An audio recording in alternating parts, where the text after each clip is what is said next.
let's be honest. When the word Ofsted pops up, what's the first thing that jumps into your mind? Evidence, right? And specifically, how on earth do you show evidence for all those speaking and listening goals for years 4 and 5 and everybody else? You know that you're doing the work. The kids are talking, they're collaborating, and they're building on each other's ideas in a beautiful, messy, wonderful discussion. But how do you prove it? How do you capture that magic without drowning in paperwork or spending your weekends with a highlighter and an assessment grid that just doesn't do it justice? Well, I've found a strategy that does exactly that, and I promise you it's about to become your students' favourite project of the year.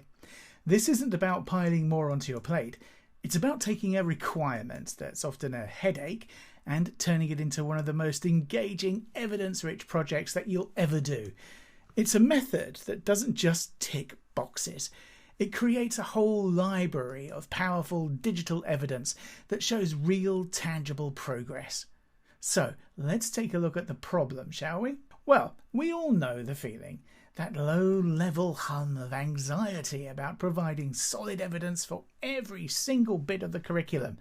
For reading and writing, it's mostly straightforward, of course. We have the books, we've got the worksheets, the displays. But for speaking and listening, or spoken language as the curriculum calls it, well, that's a completely different beast. The goals are clear. We need our year 4s and 5s to articulate and justify their ideas, give well-structured explanations, and participate in debates, and use language to explore and imagine. Now, the trouble is, these are fleeting moments most of the time. A brilliant point made in a PSHE debate, an insightful question during a science experiment, a beautifully expressed feeling in a drama session. These are the golden threads of learning, but they just vanish like a puff of smoke. You can't stick a conversation in a workbook, you can't photocopy a debate. So, what do? Well, we try to scribble notes. We wander around with a clipboard trying to catch snippets of chatter while managing a classroom of 30 children. Oh no, it's stressful. It's not very effective, is it? And it rarely captures the true quality of what was said.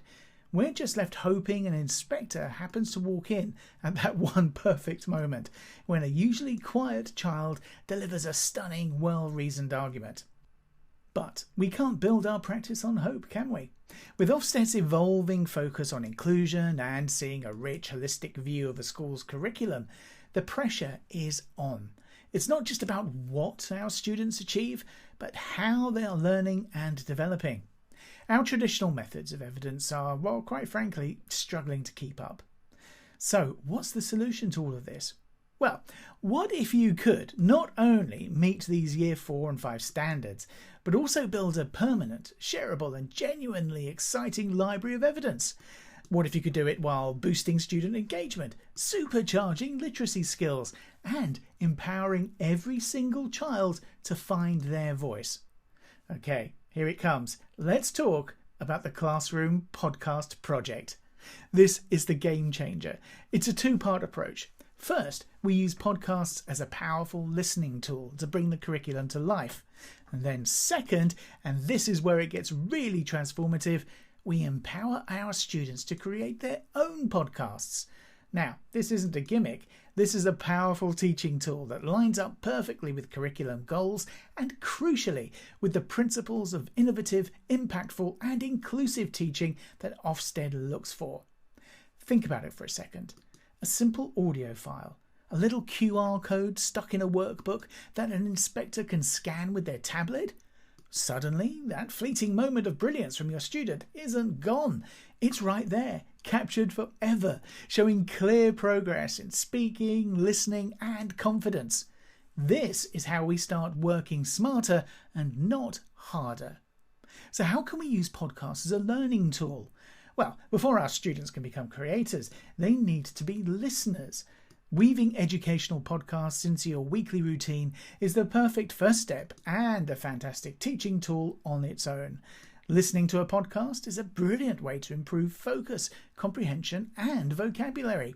It's an intimate, focused experience that lights up the brain in a similar way to reading, but gives everyone a much-needed break from screens.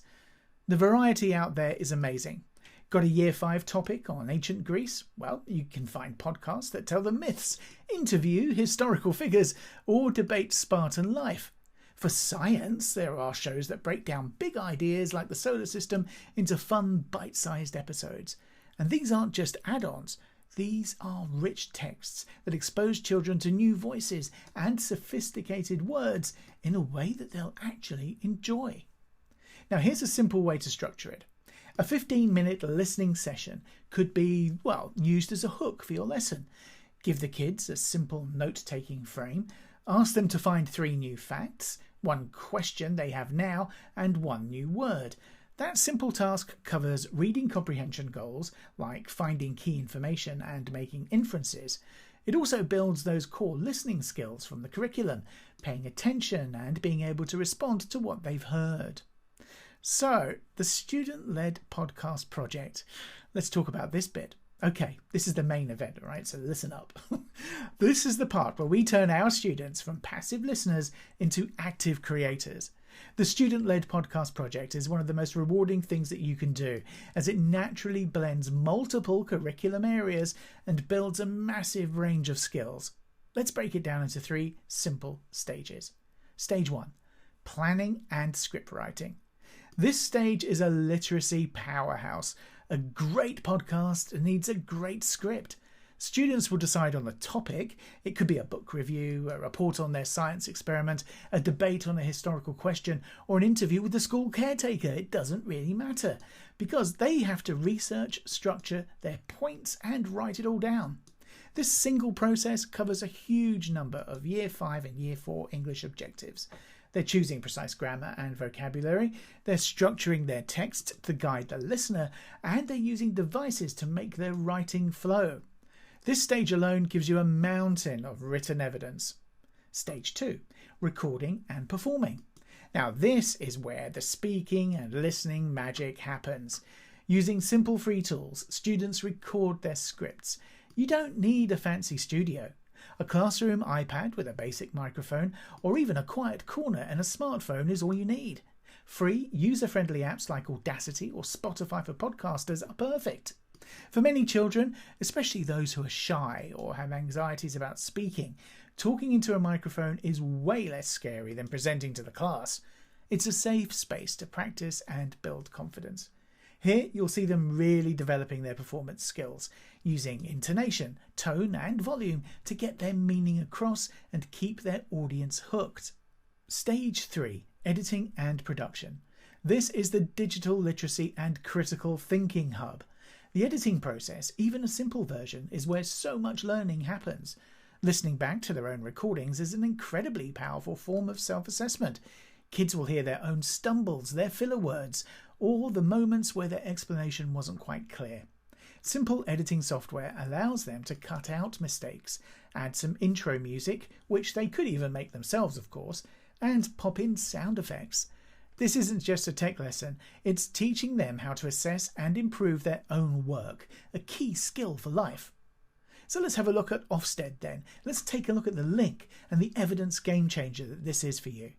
So how does all this link back to Ofsted? Well, the project doesn't just meet standards, it creates tangible, compelling evidence that's easy to access and, guess what, impossible to ignore.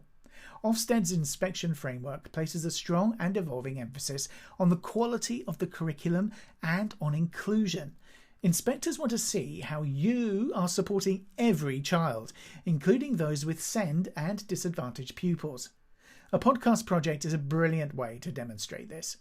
It's naturally inclusive, of course. It gives auditory learners, English language learners, and shy students a platform to shine.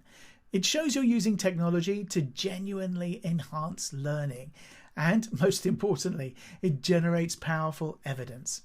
Imagine an inspector looking through a student's science book. On a page about the water cycle, there's a small QR code. They scan it and instantly they're listening to a 3-minute podcast by that child, explaining the process with clarity and enthusiasm. This is living, breathing proof of that child's ability to articulate complex ideas and use scientific vocabulary correctly. You can sprinkle these QR codes across the curriculum, creating a rich digital portfolio of each child's spoken language development. This is the kind of nuanced, holistic evidence that tells a powerful story about learning, progress over time, and student engagement. So let's sum this up. Are you ready to change how you teach and evidence speaking and listening? This isn't just about adding another huge project to your already overflowing plate. It's about taking a curriculum headache and turning it into a source of pride for you and your students. It builds literacy skills, fosters creativity, boosts confidence, and creates the kind of undeniable evidence that truly speaks for itself. To help you get started, I've put together a free downloadable student podcast planning sheet. It breaks the process down into simple steps and is the perfect starting point for your first project. The link is in the description below. Now, if you found this helpful, please give it a thumbs up and subscribe for more classroom tested tips that actually work. And drop a comment below. Have you ever used podcasts in your classroom? If you have, I'd love to hear how they went. All right, take it easy and I'll see you guys in the next video. Bye.